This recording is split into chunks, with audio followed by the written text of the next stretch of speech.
Hi friends, welcome back to my channel Sri Vijaya Kumari vlogs. ఈరోజు అయితే నా ఛానల్లో కొత్త రెసిపీ అయితే నేను ట్రై చేశానండి. అది కూడా మీకు షేర్ చేస్తున్నాను. అదే చికెన్ మంచూరియా అయితే ట్రై చేశాను. ఫస్ట్ టైం ట్రై చేశాను. టేస్ట్ అయితే చాలా బాగా వచ్చింది. మనం ఇలాగే హెల్తీగా ఇంట్లో ఎప్పుడు కావాలంటే అప్పుడు ప్రిపేర్ చేసుకోవచ్చు.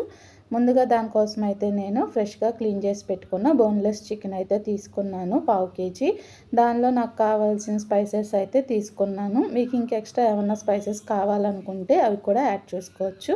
నేనైతే జస్ట్ ఉప్పు, కారం, పసుపు, అలాగే 2 టేబుల్ స్పూన్స్ అల్లం వెల్లుల్లి పేస్ట్, అలాగే కార్న్ఫ్లోర్ కూడా వేసి బాగా కలుపుకోవాలి. మనం చేత్తో కలుపుకుంటే మనకి వేసుకున్న స్పైసెస్ అవన్నీ కూడా ముక్కలకి బాగా అయితే పట్టిద్ది. మనం అలా కలిపి పెట్టుకున్న తర్వాత ఒక 1/2 అవర్ పాటు పక్కన ఉంచుకోవాలి. 1/2 అవర్ తర్వాత మనం స్టవ్ మీద అయితే ఆయిల్ పెట్టుకొని బాగా హీట్ అయిన తర్వాత మనం ముందుగా అయితే కలిపి పెట్టుకున్నాం కదా చికెన్ పీసెస్, అవి ఒక్కొక్కటిగా వేసుకోవాలి. మొత్తం ఒకసారిగా వేస్తే అతుక్కుపోతాయి కాబట్టి ఒక్కొక్క పీస్గా వేసుకొని అవి మొత్తం బాగా ఫ్రై చేసుకోవాలి. చూడండి, వీడియోలో చూపిస్తున్న విధంగా ఫ్రై చేసుకోవాలి. ఎక్కువ ఫ్రై చేసుకుంటే కలర్ అనేది చేంజ్ అయిపోయింది. సో మనకి ఈ రకంగా వీడియోలో చూపిస్తున్న విధంగా చేసుకున్నట్టు ఫ్రై చేసుకుంటే చాలు. ఇలా రెడ్ కలర్ లాగా వస్తే చాలు. తర్వాత ఒక ప్యాన్ తీసుకొని ఆ ప్యాన్ హీట్ అయిన తర్వాత దానిలో ఒక 2 టేబుల్ స్పూన్స్ వరకు ఆయిల్ అయితే యాడ్ చేసుకోవాలి. తర్వాత దానిలో కొంచెం జీలకర్ర, అలాగే వీడియోలో చూపిస్తున్న విధంగా ఉల్లిపాయలు, క్యాప్సికము, కావాలనుకుంటే క్యారెట్స్ అవి కూడా మీరు యాడ్ చేసుకోవచ్చు. కానీ ఈ రెండిటితో అయితేనే టేస్ట్ బాగా వచ్చింది. అవి కూడా వేసేసి మూత పెట్టేసి పక్కన ఉంచుకోవాలి. ఈలోపు ఒక చిన్న బౌల్లో 2 టేబుల్ స్పూన్స్ వరకు కార్న్ఫ్లోర్ వేసుకొని వాటర్ పోసుకొని ఉండలు లేకుండా కలుపుకొని పక్కన పెట్టుకోవాలి.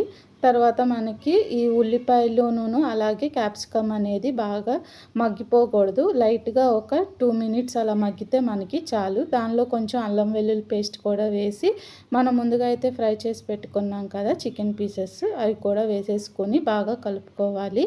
తర్వాత దానిలోనే కొంచెం చిల్లీ టొమాటో సాస్ తీసుకోవాలి. తర్వాత దానిలోనే కొంచెం సోయా సాస్ కూడా యాడ్ చేసుకొని బాగా అయితే కలుపుకోవాలి. మొత్తం ఈ ప్రాసెస్ చేసేటప్పుడు మనము స్టవ్ అయితే మనకి సిమ్లోనే ఉంచుకోవాలి. తర్వాత ముందుగా కలిపి పెట్టుకున్నాం కదా కార్న్ఫ్లోరు, అవి కూడా వాటర్ యాడ్ చేసేసుకొని బాగా కలుపుకోవాలి. లో ఫ్లేమ్లోనే కలుపుకుంటూ తిప్పుకోవాలి.